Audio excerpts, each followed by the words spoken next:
Bonjour et bienvenue dans Raconte ton histoire, un podcast pour passer une semaine reliée et créative. Raconte ton histoire, ce sont des histoires pour les adultes qui veulent renouer avec leur enfant intérieur, avec la légèreté profonde de la vie. En lien avec le langage universel que sont les mythes, les contes et les histoires. Celles que l'on se raconte au coin du feu, celles que l'on se murmure à l'oreille, celles que l'on se transmet de mère en fille, celles que l'on fredonne, et toutes les autres. Ces récits qui nous offrent des clés de compréhension et deviennent des sources d'inspiration. Ces mots qui nous touchent et nous mettent en mouvement. Je m'appelle Marie-Liesse et je suis psy-créative. J'accompagne les femmes et les hommes qui vivent un changement de cap dans leur vie personnelle ou professionnelle et qui se sentent déboussolés, à créer une nouvelle sécurité intérieure. Je les aide ainsi à se libérer de leur carcan afin qu'ils puissent reprendre le pouvoir de leur vie. Dans ce second numéro de Raconte ton histoire, j'ai la joie d'accueillir Lucille de Teilleul, éducatrice spécialisée à Paris. Bonjour Lucille. Bonjour. Je suis donc éducatrice spécialisée. J'ai pu bénéficier de 3 ans de formation et au cours de ces 3 ans, j'ai pu réaliser de nombreux stages avec différents publics, notamment le public du handicap et l'accompagnement de jeunes adolescents. Au cours de cette période, sur les différents terrains de stage, j'ai pu découvrir différents publics et une notion, mais souvent revenue, qui est celle de l'apprivoisement. Nous accompagnons donc des publics souvent blessés et qui peuvent avoir des difficultés à rentrer en relation avec les gens. Ce passage sur l'apprivoisement me fait penser au lien en rapport avec le Petit Prince. Et je vais donc vous lire un passage sur le Petit Prince et le renard parlant de l'apprivoisement. Suite à cette lecture, je vais pouvoir illustrer cette notion par des expériences de stage. C'est alors qu'apparut le renard. « Bonjour, dit le renard. « Bonjour, répondit poliment le Petit Prince, qui se retourna mais ne vit rien. « Je suis là, dit la voix, sous le pommier. « Qui es-tu » dit le Petit Prince. « Tu es bien joli. »« Je suis un renard, dit le renard. Viens jouer avec moi, lui proposa le Petit Prince. Je suis tellement triste. Mais je ne puis pas jouer avec toi, dit le renard. Je ne suis pas apprivoisé. Ah, pardon, fit le Petit Prince. Mais qu'est-ce que signifie apprivoiser ? Tu n'es pas d'ici, dit le renard. Que cherches-tu ? Je cherche les hommes, dit le Petit Prince. Mais qu'est-ce que signifie apprivoiser ? Les hommes, dit le renard, ils ont des fusils et ils chassent. C'est bien gênant. Ils élèvent aussi des poules. C'est leur seul intérêt. Tu cherches des poules ? Non, dit le Petit Prince. Je cherche des amis. Mais qu'est-ce que signifie apprivoiser ? Oh, c'est une chose trop oubliée, dit le renard. Ça signifie créer des liens. Créer des liens. Bien sûr, dit le renard. Tu n'es encore pour moi qu'un petit garçon, tout semblable à 100 000 autres petits garçons. Et je n'ai pas besoin de toi, et tu n'as pas besoin de moi non plus. Je ne suis pour toi qu'un renard, semblable à 100 000 renards. Mais si tu m'apprivoises, nous aurons besoin l'un de l'autre. Tu seras pour moi unique au monde, et je serai pour toi unique au monde. Ah, d'accord, je commence à comprendre, dit le Petit Prince. Suite à ce récit riche sur l'apprivoisement, j'ai envie de vous faire part d'une expérience vécue lors de mon premier stage. Mon premier stage, j'étais dans un foyer de vie accompagnant des personnes cérébralisées âgées de 20 à 60 ans. Lors de ce stage, j'ai pu être en lien avec une personne, mais cette personne avait énormément de mal à rentrer en relation avec les adultes et elle était limite insultante au début lorsqu'elle m'adressait la parole. Ça a été un petit peu violent pour moi, mais j'ai pu, avec l'aide de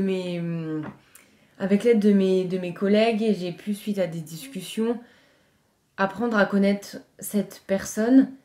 Et au fur et à mesure de ma présence, au fur et à mesure de nos de discussions, de temps passés ensemble, nous avons pu petit à petit créer un lien et ainsi nous nous sommes apprivoisés l'une et l'autre.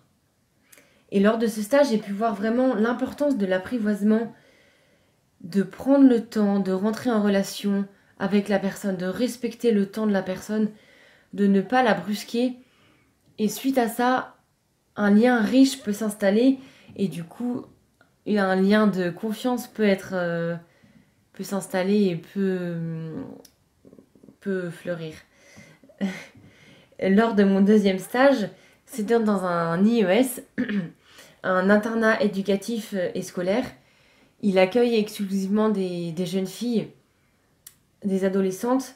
Et en général, ces jeunes filles peuvent avoir des histoires de vie compliquées. Et elles parlent en général, elles ont du mal à respecter le cadre, à respecter ce qu'on leur dit. Et ça peut être compliqué. Elles peuvent avoir excusez-moi, un degré de frustration assez intense quand on leur demande une chose et qu'elles ne sont pas disposées à l'entendre. Il y avait pendant ce stage en particulier une jeune fille avec qui j'ai pu avoir beaucoup de difficultés à rentrer en relation au départ. Parce que justement, elle était très sur la défensive, elle était très blessée dans sa vie personnelle. Et le fait que je lui demande quelque chose qui puisse la frustrer était extrêmement violent pour elle. Mais au cours du coup au fur et à mesure de l'année, du temps passé ensemble, nous avons pu avoir de très belles discussions sur la foi, sur son avenir, sur ses doutes. Et suite à ces discussions, j'ai pu vraiment voir qu'un lien de confiance s'était installé entre nous deux. Et j'ai bien vu que elle était beaucoup plus apte à respecter le cadre que j'incarnais. Et c'était vraiment beaucoup plus agréable de lui demander les choses. Et elle était beaucoup plus disposée à entendre ce que je lui demandais.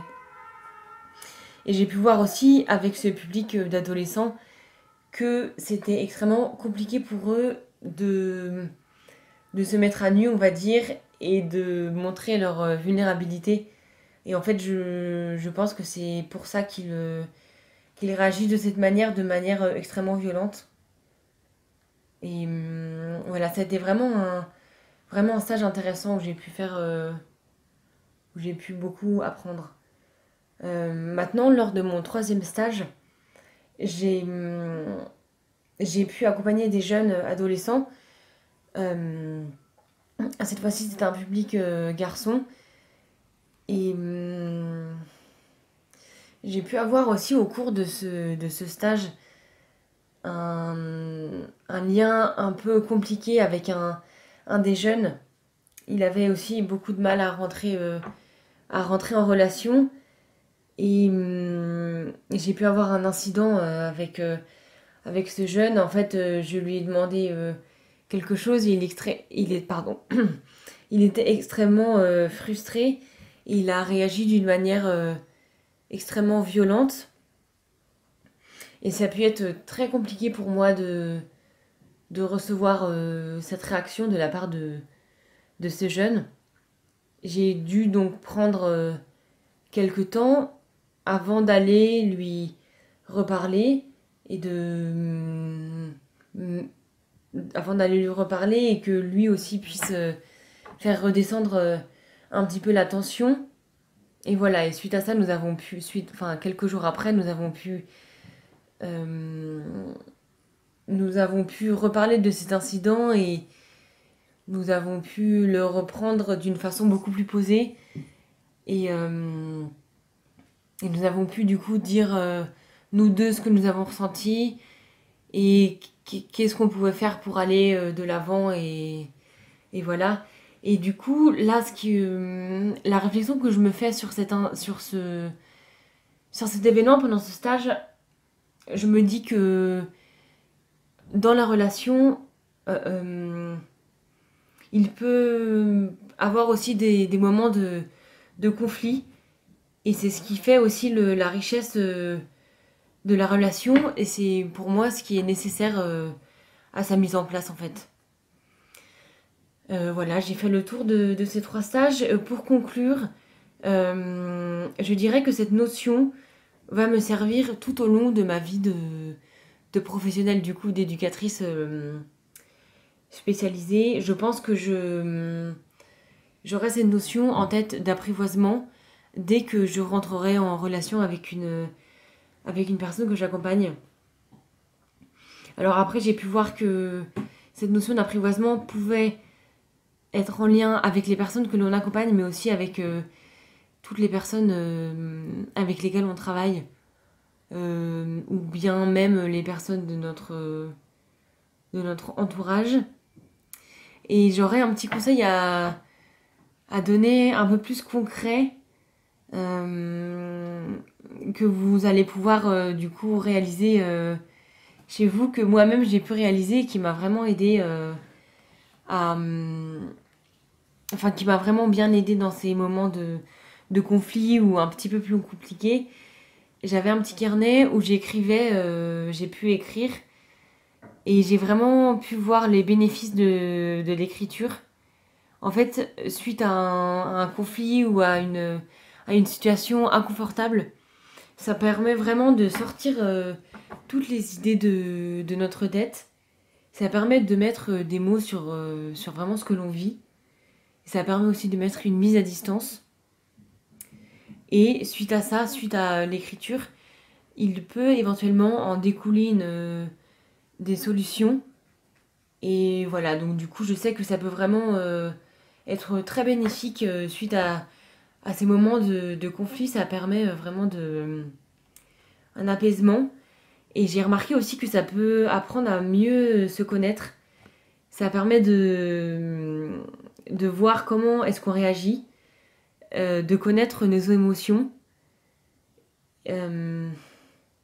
Et je me suis dit aussi que les écrits restent plus que la parole. Et ensuite, nous pouvons revenir sur ces écrits et cela permet aussi de voir notre évolution. Donc c'est vraiment très positif d'écrire. Du coup, je vous le conseille vivement. Voilà, c'est mon mot de fin. Merci beaucoup Lucille, c'était absolument passionnant tout ce que tu as partagé avec nous. Et je rebondis sur ce mot de la fin, sur cette question de l'écriture. Et en effet, c'est super intéressant à différents niveaux, que ce soit voilà, pour s'exprimer, pour transformer le vécu, et puis voilà, pour en tirer quelque chose après à minima. Donc, tout à fait.